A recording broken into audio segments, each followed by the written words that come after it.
Nation, what is going on? College football world, we have a show for you tonight. Now, it's just going to be me tonight. Rob celebrating his birthday, living that life, doing his thing. I'm on the other side of the state now, so I can't celebrate with my co host, Rob, but wanted to give him a shout out here tonight as we get underway. This is truly an Ask Me Anything night. Anything goes college football related. Feel free to ask away, whether it was the first 3 weeks, whether it is the bye week for Ohio State, what we're going to go over. Now, I certainly have some things to discuss, as people kind of get on in here for the broadcast and for the show. I want to talk about Brian Kelly. I made a short on it earlier tonight. He went off on a reporter, and we're going to get to that in just a second. The Arch Manning thing. What's going on with Arch? Is he a bust? Is it too early to call him that? He certainly isn't living up to the expectations. We're going to dive into that a little bit this evening. But it really is going to be a show led by you all tonight. I want to answer any and every question you throw my way. I would love to discuss college football with you tonight together as we talk about the sport that we all love. I want to talk about the U of M dichotomy with Bryce Underwood, his home performances versus his performances on the road as another road game approaches in the Nebraska Cornhuskers this weekend out in Lincoln, Nebraska. Going to be a lot of fun to see, is home Bryce versus away Bryce a totally different thing? And it kind of should be as a true freshman quarterback starting for the first time. He should look different on the road. He's not... he's living in the hostile territory. Then I also want to talk about Florida, Clemson, and Notre Dame. Wow, what terrible start to the season for those programs. I mean, the Gators, DJ Lagway came in with all this hype. He's not performing up to expectations. Florida sitting at 1-2 after 3 weeks. The Clemson Tigers sitting at 1-2 as well. Notre Dame has yet to register a win. It's really quite remarkable and quite shocking to see the fall that the Irish program has taken just in one short offseason. Going from the national championship appearance, the national championship game, to not winning a contest through the first 3 weeks of the season. Now, they look to get back on track as they have some easier opponents coming up. I don't believe they have any ranked opponents left on the schedule. Although I am wrong about that because USC just crept into the top 25 this week at number 25. But feel free to ask away. Rain City is in the chat tonight, one of our good friends of the channel. How do you think the Texas – man, that's so great. That's definitely one of the topics I wanted to talk about. I must admit that I probably have a different opinion than Rob might. Now we didn't know that Arch Manning is a bum. I'm not even going to defend that. He looks terrible. His mechanics are trash. His delivery is just off. It looks poor. It looks whack. Doesn't look good at all, man. I got to admit, I think Texas is a good team. I think their defense is a good unit. I'm not convinced they have a quarterback that can get the ball to the playmakers in Baxter, in Trey Wingo, all these guys out there. Texas could be in for a 3-loss season coming up. I don't think they fall to the dregs of a 4 or 5-loss season, but things are going to amp up as they enter Big Ten or SEC play, and it's going to be really challenging. He looked like garbage against UTEP. Now, obviously, I didn't see the game, but I heard he had 10 straight incompletions in that contest. Absolutely ridiculous, man. He's not living up to the hype. Now, granted, he has not asked for this hype. This is media pressure. This is his last name pressure. This is the fan base pressure. And they're already booing him in Austin. I find that kind of hilarious because he didn't put these expectations on himself. In fact, he kind of said, temper them down a little bit, and we'll see how things go this season. But I think it's very evident that he played at this low level, like the 5th highest level in Louisiana in high school. And I think that's really coming out to show. it's hard to grasp how good at times he looked last year versus how poor he looks so far this year. But we have to understand it's a very different thing approaching a game as the starting quarterback versus a gadget player here and there. Now, I know he started 2 games last season for the Longhorns, but when you're the every week, every day starter, you have so much more pressure on you, so much more to digest, so much more film to study. I don't think he's handling the pressure well. Taking it, for example, the first drive versus Ohio State, you can see it in his eyes, man. He looked scared. He looked nervous. Arch Manning, I don't know mentally if he's ready to be a big-time quarterback at a big-time program. He's going to have to step it up. And on that note, DJ Lagme might be in the same boat. I mean, did we crown him too early last year for what he did, how he resurrected the season for the Gators at the end of the last season? Maybe so. I mean, they're 1-2 when they are struggling offensively, worse than the Longhorns, I would say. Now, they play better opponents, of course. I think South Florida is somewhat legit. They got humbled this last weekend versus the Hurricanes in the state championship game, but DJ Lightway threw 5 freaking interceptions. He's got some serious work to do. And it's going to be interesting to see how his season, as well as some Bet Billy's season, plays out. Rob and I had him on the hot seat entering the season, and that looks exactly like it's playing out the way we anticipated it to play out. He really looks like he's going to be probably can't, whether it be midway through the season or perhaps they wait to the end of the year. We're going to have to see. We're going to have to wait and find out. But Billy Napier is fighting and coaching for his life right now. He's not going to have a job much longer. I don't think he will be the Gators head coach entering the 2026 season. We saw UCLA and Virginia Tech fire their coaches 3 games into the season. UCLA doing so only 15 games into his tenure, Deshaun Foster's tenure in Los Angeles. Programs don't have that patience like they used to anymore. They just don't have that patience anymore. And so I wonder if are we still live? I wonder if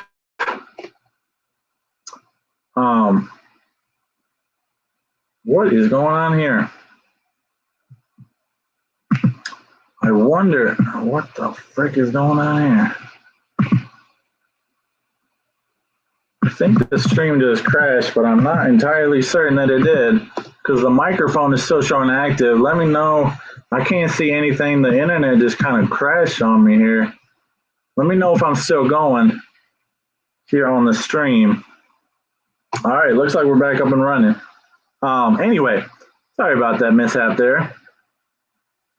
So it looks like, Billy Napier's on his way out down in Gainesville. He's going to have to get things corrected there.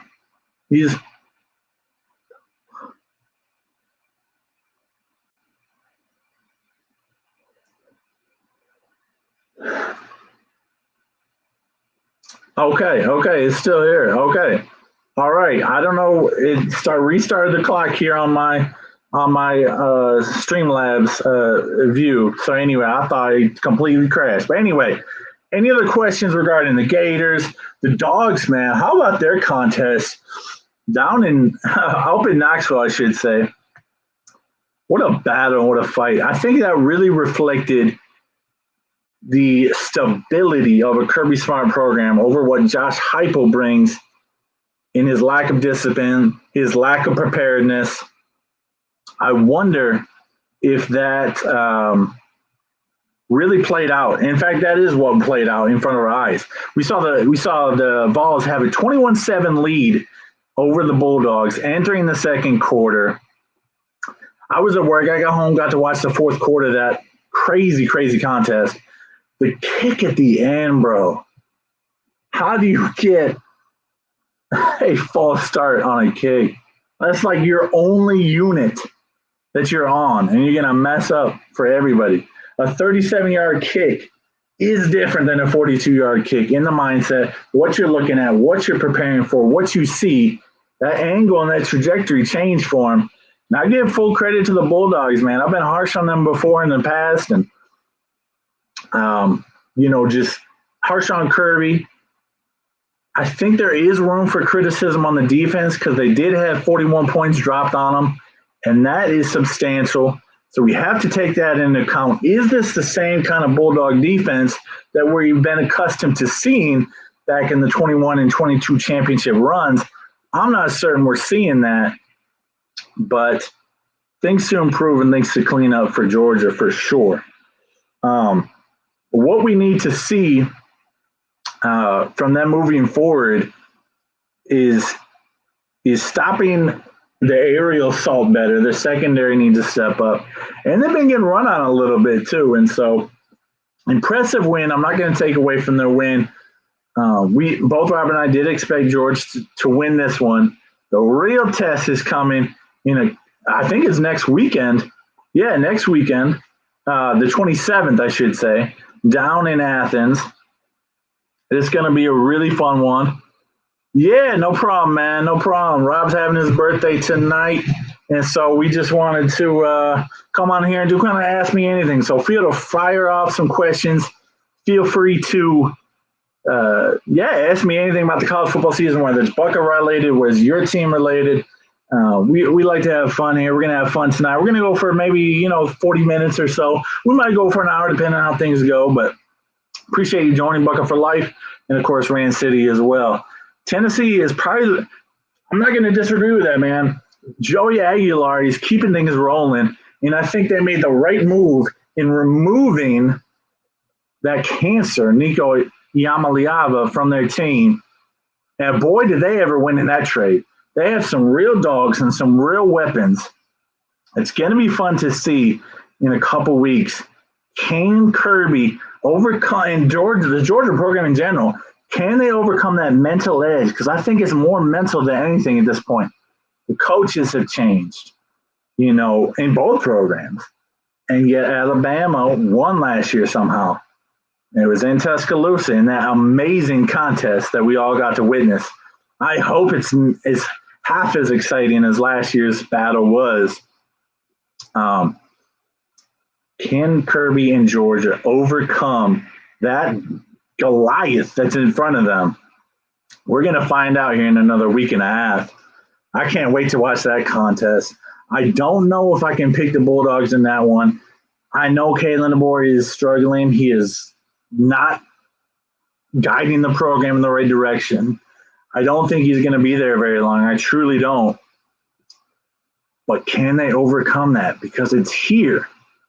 Now, they showed a lot of heart in Knoxville, in a ferocious crowd, overcame playing in that hostile territory, and they proved themselves well, and that was really impressive. I would feel the same way. In Rand City, I'm not going to lie, I'm somewhat adapting that same mindset regarding Ohio State versus the Wolverines. Maybe you've caught it before with Rob and I saying in other videos or other lives, we are confident in Ryan Day in every other matchup, no matter who it's versus, outside of the Michigan game. There is a mental edge there that Ohio State and Ryan Day have not been able to overcome.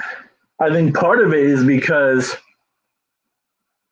he's talked to so many former coaches since he's come from outside of the rivalry about what the rivalry means to his fan base, about what the rivalry means to that city of Columbus. And I think just mentally, he puts so much weight and pressure on it. I don't think he's fully grasped what the rivalry means. I wonder, now I know Kirby's been a part of it, of that rivalry, but, as a player, but there just seems to be something missing when he's coaching that game. And it's the same for Ryan Day. So I would have to think that Georgia losing in Athens too, they got to beat them for me to change my opinion. I'm going to pick Alabama in that contest. I'm just going to do it. I'm sure Rob will pick Georgia because he is a adamant Kirby defender. Once he picks a lane, he sticks to that opinion. Kind of like me, I'm stubborn in that way as well. But Yeah, no, it's really interesting. Do we think Vandy can make it to the playoffs? Bro, they are such a fascinating team to watch. That is one contest I didn't get to indulge in this past Saturday evening. I was focused on the Notre Dame Texas A&M game and of course the Georgia Tennessee game at the same time. And so that's where my activity went. I just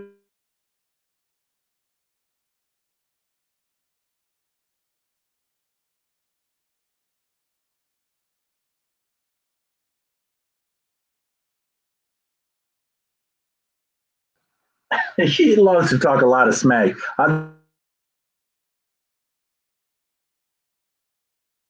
He is a little bit arrogant and chippy for my liking, my personal liking. Now, back when I was like 20, 25, I would love that attitude and that swag. And I did love that in Terrell Pryor when I was fresh out of high school, just as he was as well. But now as I'm matured and grown a little bit, I want to see a quarterback be a calm, steady presence rather than a yapping dog. And so I'm going to say they're on the outside looking in. I don't think they have the depth. I think it kind of I think it kind of honestly goes down a lot like last season where they started strong. They got that big win early in the season versus Alabama. I think that got them to 5-0 or 6-0 last year, if I recall correctly. Um, and then they really just kind of tanked after that. And it was hard to watch, but they recovered well and I think they got a bowl victory. I'm going to say that Vandy misses the playoffs. Would it be an amazing story like Indiana from the Big Ten last year? It'd be phenomenal. I'm kind of rooting that it will happen. That would be fascinating to watch unfold. Vandy getting to celebrate a playoff appearance. I never, ever thought that would be a possibility when the playoffs announced and the BCS went away. I never considered Vandy would ever be in consideration or talk for a playoff spot. It's a beautiful thing to watch, Rand City. It really is, man. Their offense is fluid. They have continuity and scheme, and it's really amazing. I think they're a story much like the Hoosiers from last season, who have benefited greatly from the portal. The difference, though, is that Vandy got signature wins last year and then benefited in the offseason from those wins. Whereas Indiana didn't really have a win to hang their hat on, per se. And it was tough to kind of recruit more players from the portal. Now, they still did bring a sizable chunk from the portal. It wasn't the 54 players they brought in last offseason, but they did bring us in a substantial amount. Now, that's a team I can get behind, Rand City. I am a massive Haynes King guy. I was on board with him last season, and I am very high on his capabilities, not only as a leader, but as a football player. He is really fun to watch, man. The Yellow Jackets are dangerous, and they get you guys. I think it's a neutral site this year. Actually, I don't think they play in Atlanta. I think they switched it up. Correct me if I'm wrong on that, but I think I heard they moved that game from downtown Atlanta. Well, staying in downtown Atlanta. You know what I'm saying. Playing at the Mercedes-Benz Dome. Super high on Georgia Tech, man. I put them as favorite for the ACC champs. Clemson's out the way, in my opinion. They might recover and make the conference championship game. But I would pick Georgia Tech right now as the ACC favorite. I don't know if I was bold enough to say that preseason, but I believe in Haynes King. That dude is a straight up killer. Talk about a consummate leader for the program. Ramsey says it is in Atlanta. Yeah, it's in the Mercedes-Benz for sure.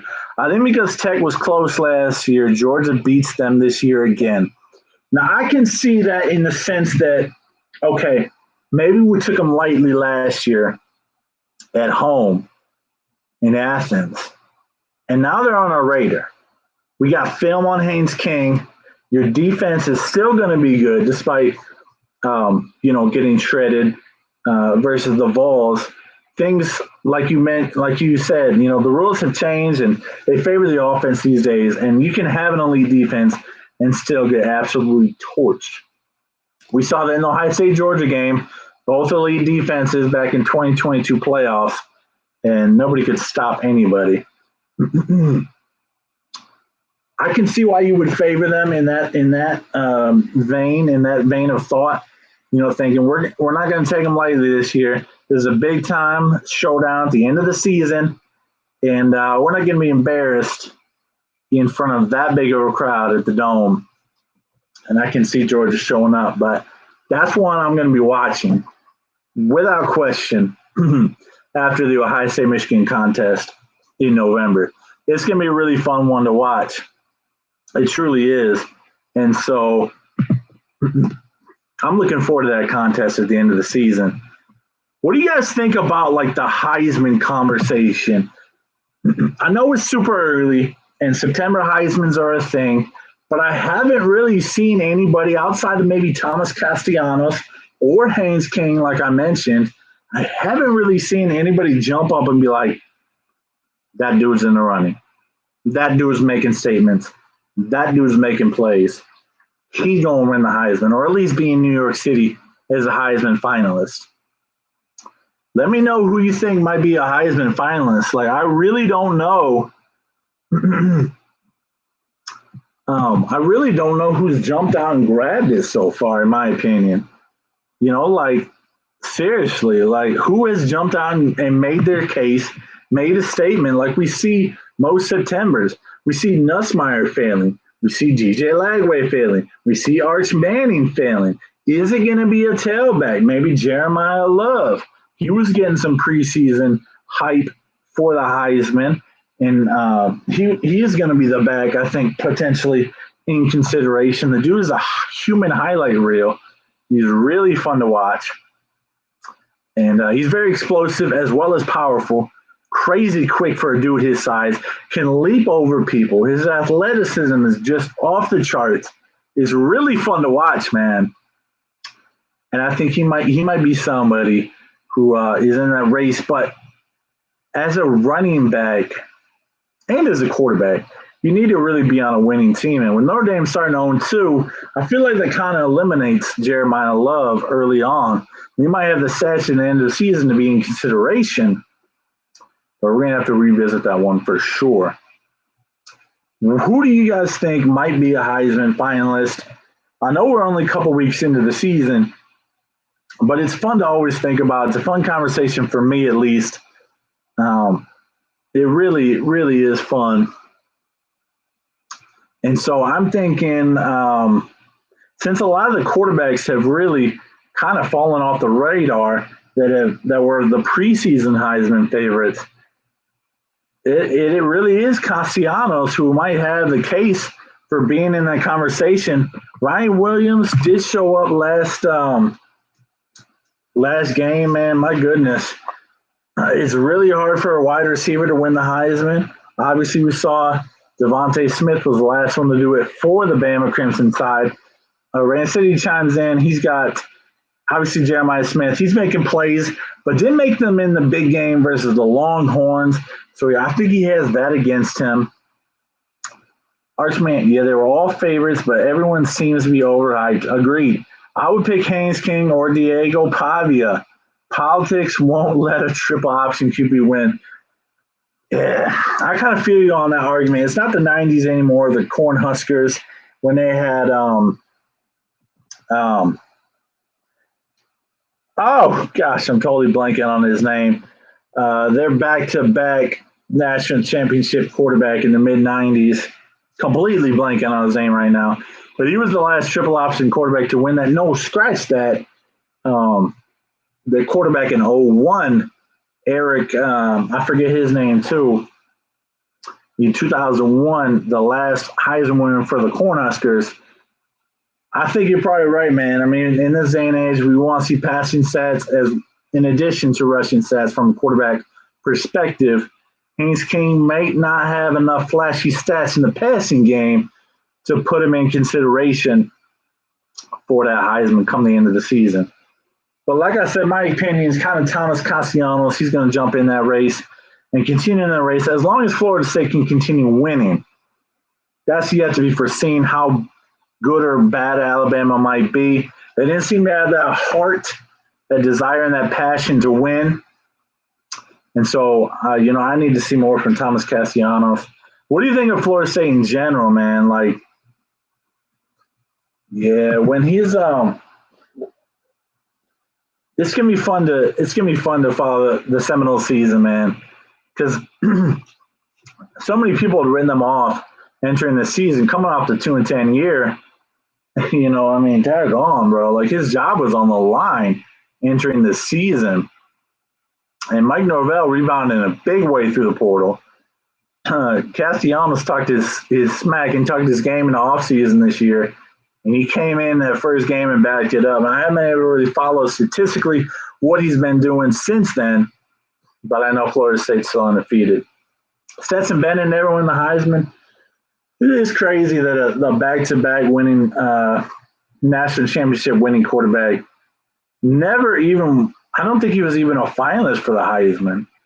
I think a lot of people viewed him as a game manager and as a guy that just steered the ship and kind of kept it on track, not necessarily elevating the team.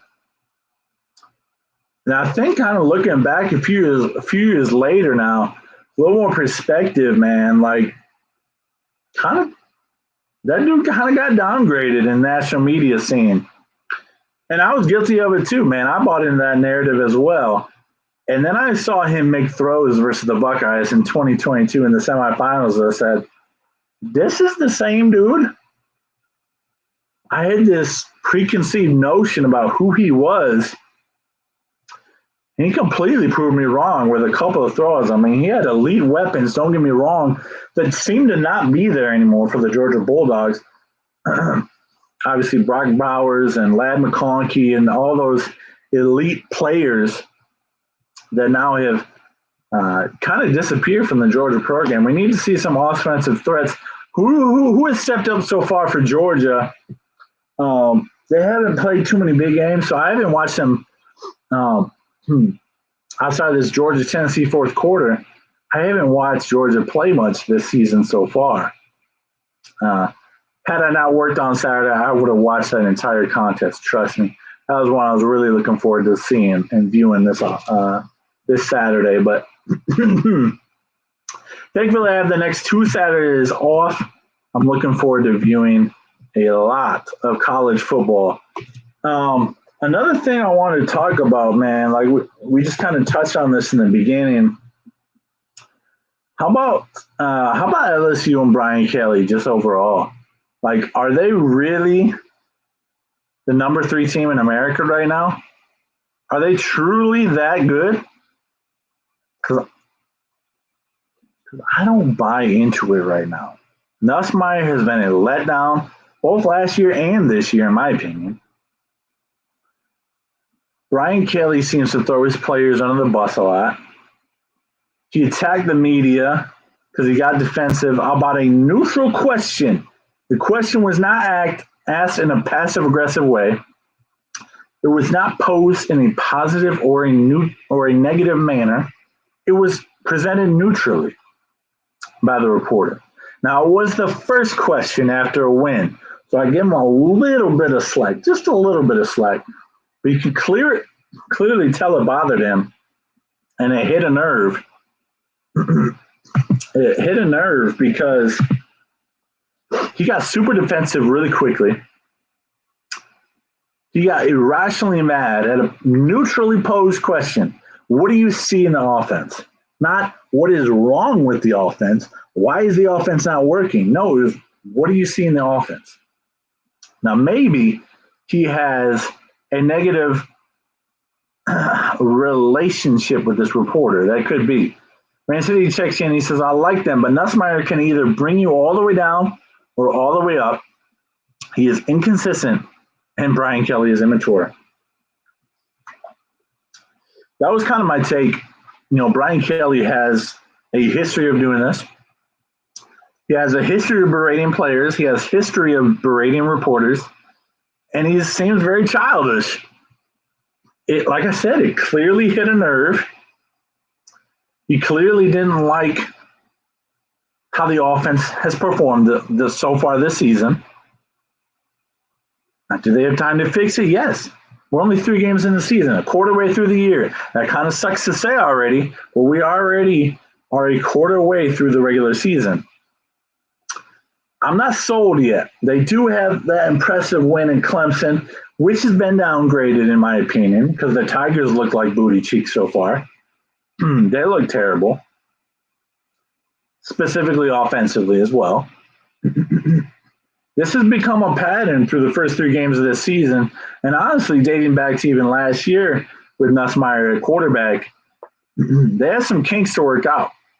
Now, they got the time to do it, but I'm not convinced they will do it because outside of the Jaden Daniels offense and that first year down Baton Rouge for Brian Kelly, to me, they haven't looked very explosive. They haven't looked very attacking. Defensively, they look elite. Guess what, guys? That was the same story with his Notre Dame teams.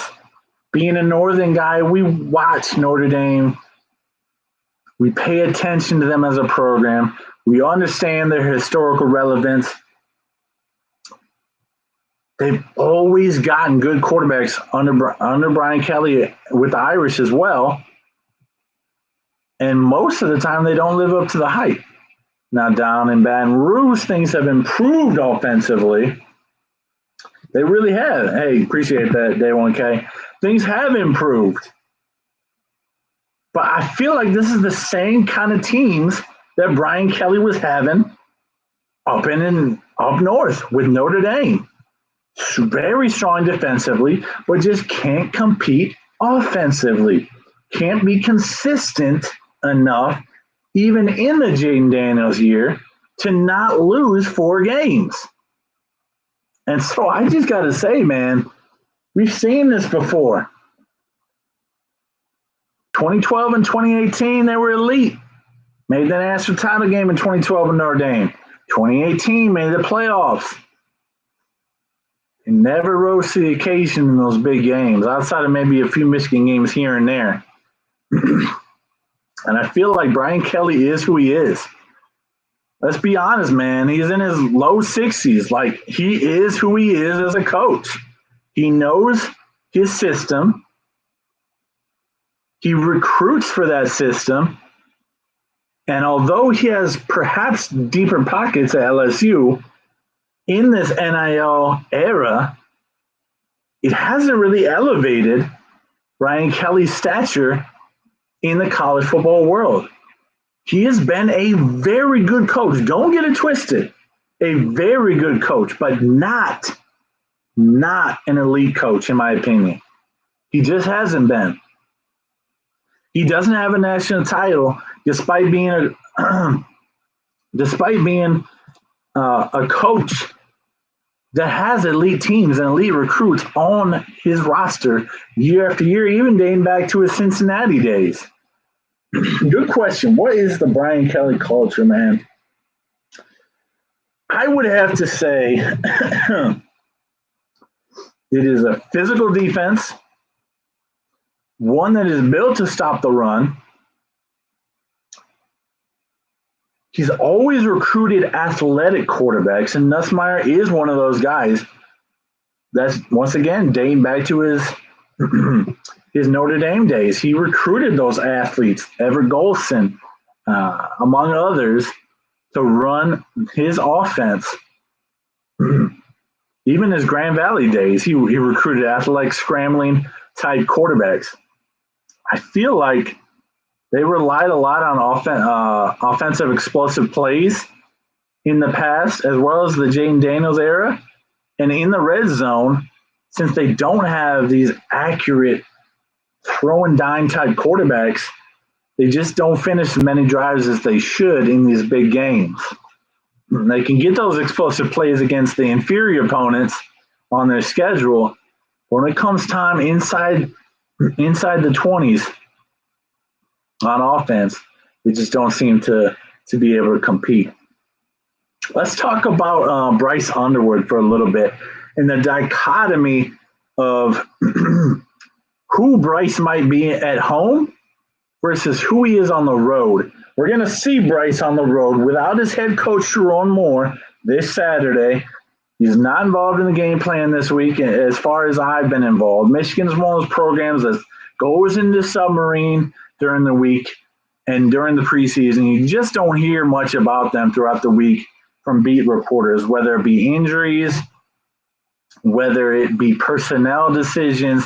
It's just not a program you've ever gotten news from during the week, and that goes back to the Bo days. But Bryce Underwood, man, he was 9 of 24 for 100 and some yards versus the Sooners. I think it was 124.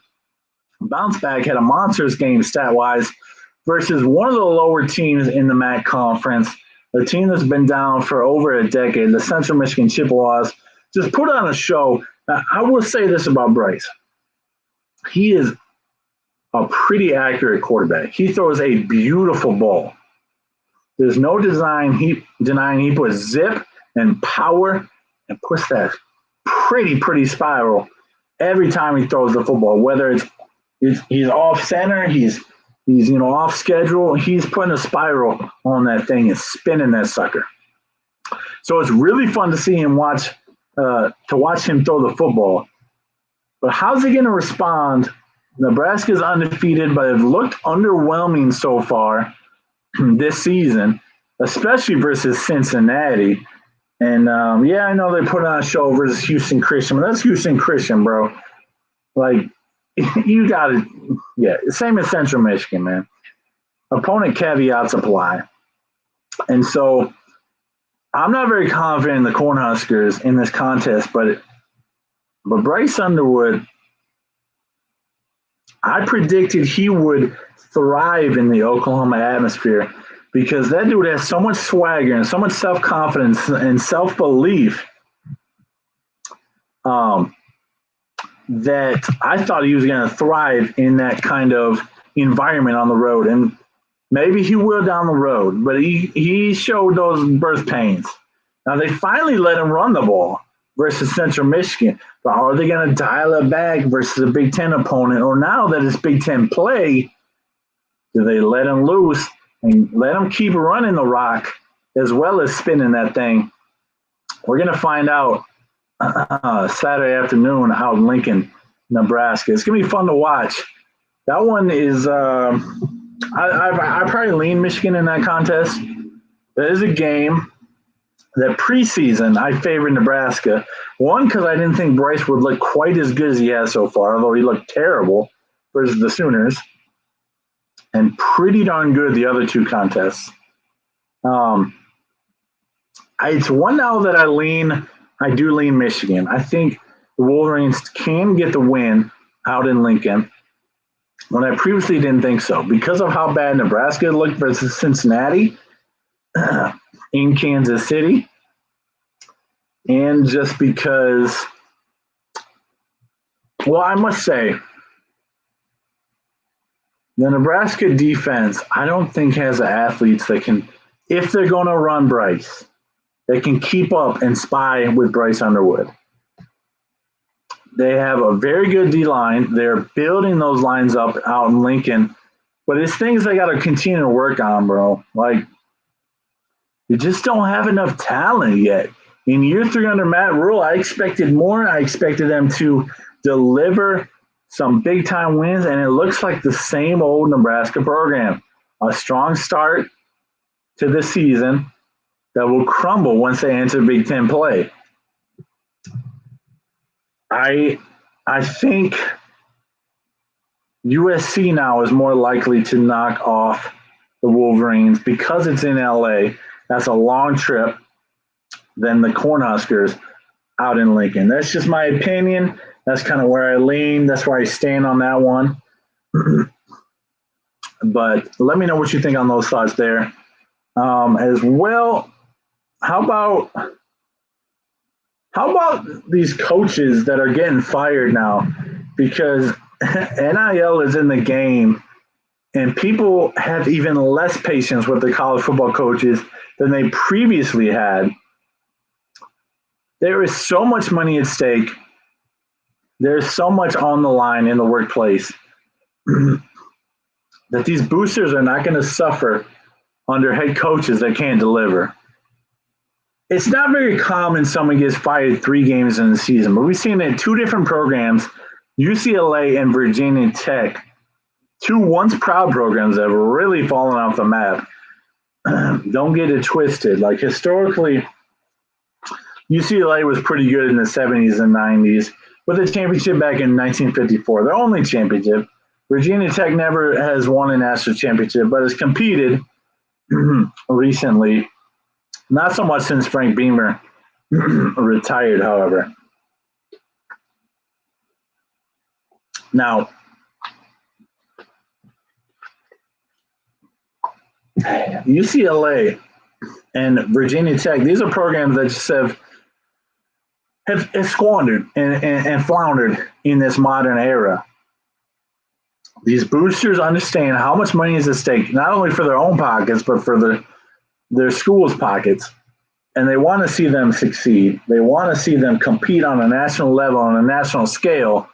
And so they aren't just going to be funding these programs with the wrong head coach in there. They're going to have a lot more say in who leads their program now instead of these athletic directors, these general managers that are coming into the scene now.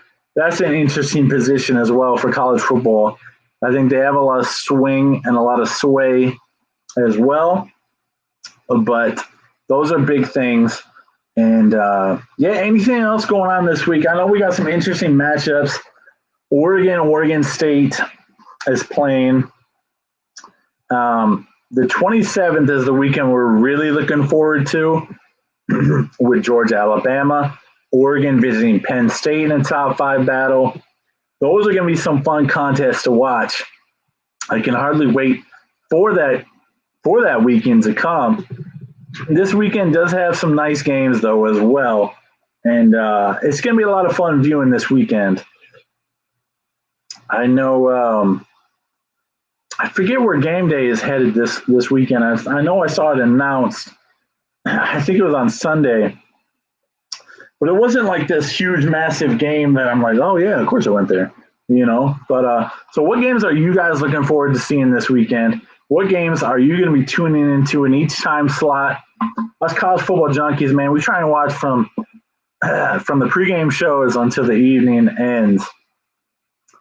It will be interesting. This is one other thing I wanted to talk about. Michigan State is kicking off at 11 Eastern Standard Time. 11 p.m. on Saturday in LA in the Coliseum. What a ridiculous thing the conference expansion has brought. It's kind of ridiculous. It's kind of insane. And I think it's one of the big problems with college football now that we see this conference expansion, that we allow kickoffs this late. We were promised this would not happen. We all knew it was going to happen, however. And here it is, Michigan State, the first sacrificial lamb, having to kick off at 11 p.m. Eastern Standard Time, probably wrapping up the game around 2:15, 2:30 a.m. Eastern Standard Time. Going to be ridiculous to watch that contest. We get to see a little bit about USC. Are they for real? Or does their defense still suck? My opinion, it probably still sucks. We get to see if Aiden Childs has actually taken a step forward. Has he become a better quarterback in year 2 as a starter? He should. And I think he did. He made a nice leap. Performed consistently well versus the BC Eagles.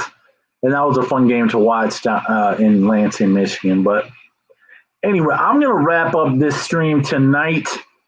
We've been doing pretty well. I've appreciated the conversation, the engagement from Day 1K, Rancidity, and Buckeye for Life as well. Appreciate you all joining the chat and contributing to this live. This isn't going to be like how it is normally. Obviously, Rob and I are back and forth. A couple things I wanted to talk about, and I mentioned, and I did. And so we got through those topics.